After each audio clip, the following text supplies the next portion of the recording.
নতুন করে দেশকে আবার গঠন করা হবে। তো এই নতুন দেশে নতুন আমি একটা আবদার নিয়ে আসছি 1.5 কোটি প্রবাসী হয়ে, কারণ আমি একজন প্রবাসী। হয়তো আমার সাথে সকল প্রবাসী একমত হইবেন এবং যারা আমার ভিডিও দেখতেছেন তারা হয়তো সহমত হইবেন। সহমত না হলে অবশ্যই কমেন্ট করে জানাবেন। প্রবাসীরা রেমিটেন্স দিবে, হাসিনার ভেঙে ফেলে যাওয়া অর্থনীতি আবার জোড়া লাগবে, তবে প্রবাসীরা বিনিময় চায় করেও পাঠায়, তাহলে প্রতি মাসে 1.5 কোটি টাকা যায়।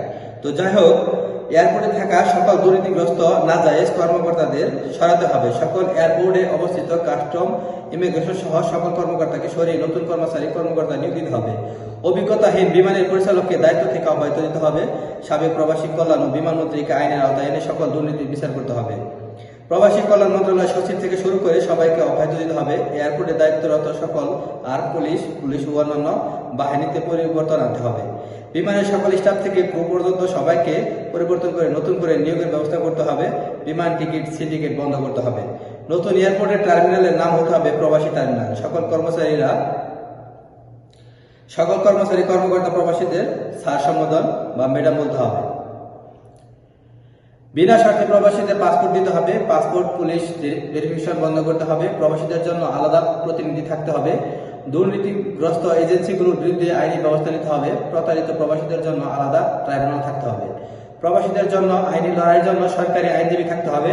প্রত্যেকটা প্রবাসী পরিবারের জন্য নিরাপত্তার জন্য আলাদা আইন করতে হবে। প্রত্যেকটা থানায় প্রবাসীদের জন্য আলাদা সুবিধা থাকতে হবে।